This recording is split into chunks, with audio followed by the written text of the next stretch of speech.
Assalamualaikum warahmatullahi wabarakatuh. Yang saya hormati Bapak Masrul Huda SEMSI selaku dosen Sistem Informasi Akuntansi yang telah memberikan saya dan juga rekan-rekan saya kesempatan untuk mempresentasikan makalah dari kelompok 7, yaitu mengidentifikasi siklus pendapatan di perusahaan.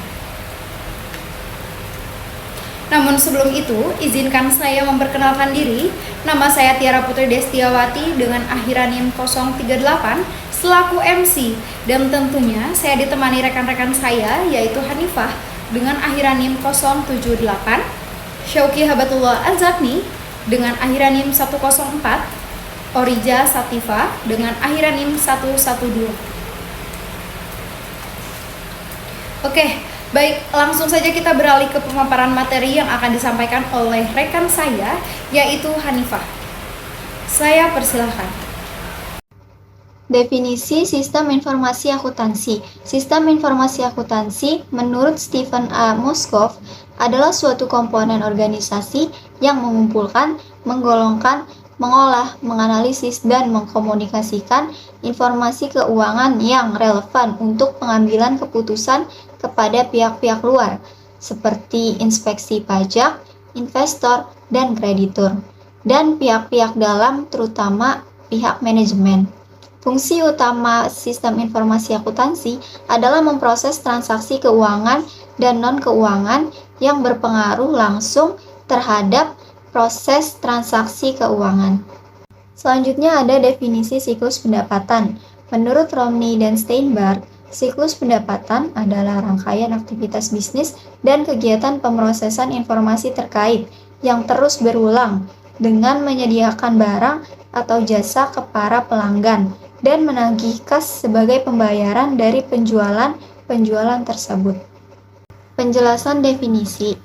Melanjutkan dari pendapat Romney, tujuan pengenalian siklus pendapatan adalah sebagai berikut. Yang pertama, semua transaksi telah diotorisasikan dengan benar. Yang kedua, semua transaksi yang dicatat valid atau benar-benar terjadi. Yang ketiga, transaksi yang valid dan disahkan telah dicatat. Yang keempat, semua transaksi dicatat dengan akurat.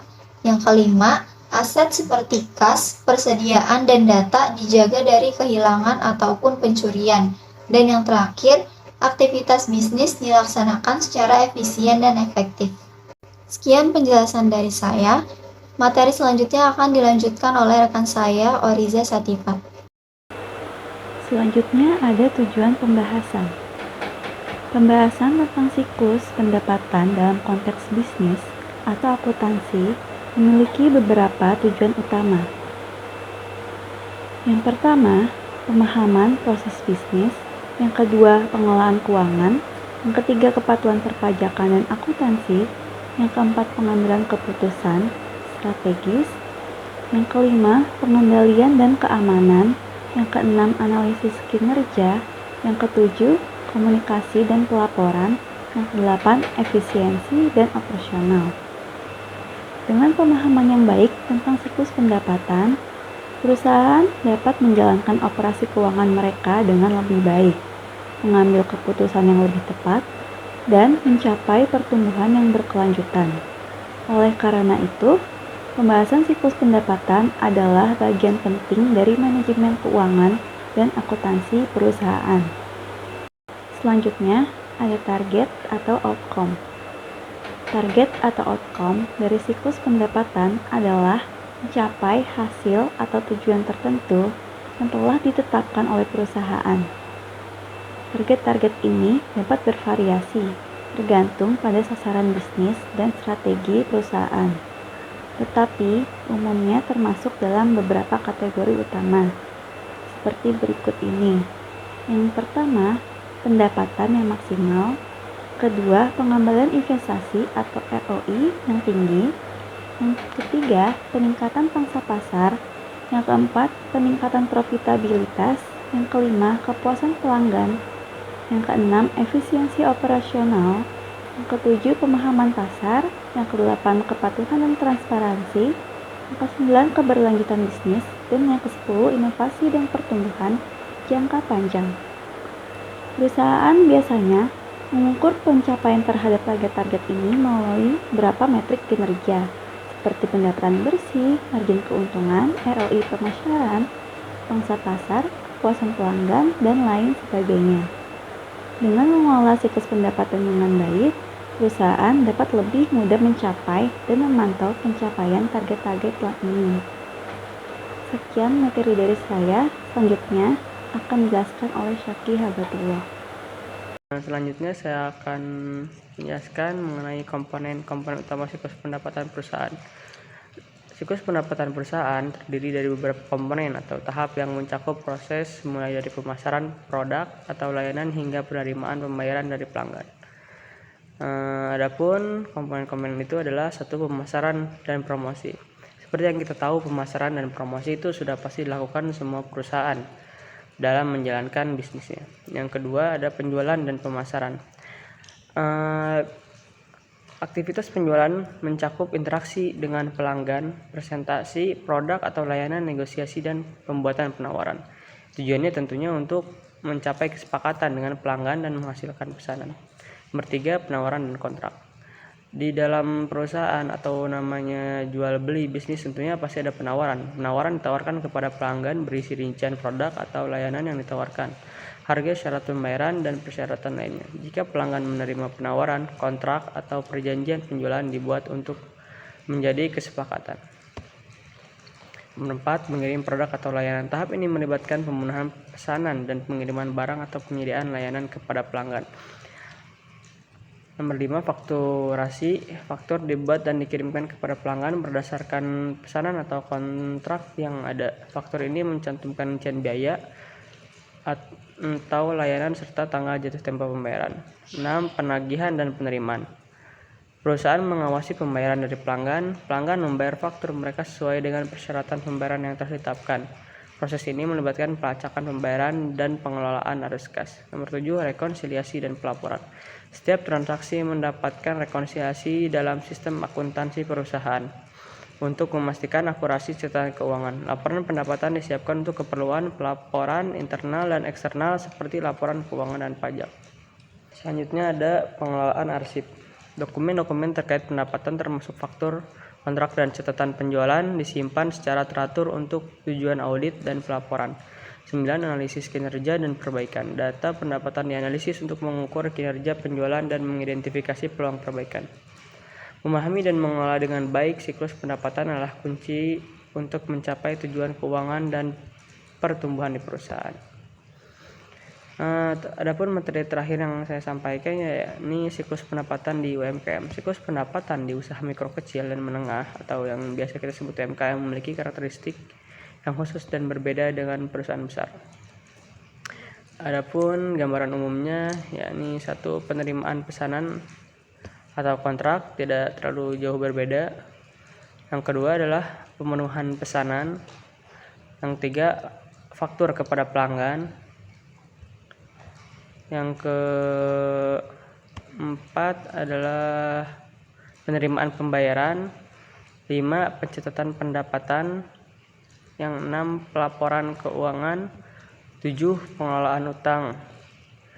Yang seperti kita lihat, siklus pendapatan di UMKM sebenarnya tidak terlalu jauh berbeda dengan di perusahaan. Namun di perusahaan tentunya akan terasa lebih rumit karena semakin besar perusahaan maka akan semakin besar pula atau semakin rumit pula hal-hal yang harus dikerjakan. Mungkin sekian dari saya. Terima kasih. Nah, kita beralih ke potensial kecurangan di siklus pendapatan di UMKM. Kecurangan dalam siklus pendapatan itu merupakan masalah yang serius yang dapat mempengaruhi kesehatan finansial dan juga reputasi di UMKM itu sendiri. Meskipun UMKM mungkin memiliki internal kontrol yang lebih sederhana daripada perusahaan besar, tapi masih ada potensi risiko kecurangan atau fraud yang perlu diperhatikan. Nah, berikut ada beberapa potensi kecurangan yang perlu diwaspadai. Yang pertama, pencatatan palsu pendapatan. Pegawai atau pemilik UMKM dapat mencatat transaksi palsu atau fiktif dalam buku-buku akuntansi. Untuk apa? Untuk meningkatkan pendapatan yang dilaporkan. Hal ini dapat memberikan gambaran palsu tentang kinerja bisnis. Dan yang kedua, pencurian kas. Pegawai yang memiliki akses ke kas atau penerimaan pembayaran dapat mencuri uang tunai secara langsung. Ini dapat terjadi jika tidak ada pengawasan yang memadai atau kontrol internal yang lemah. Nah, yang ketiga, faktur ganda.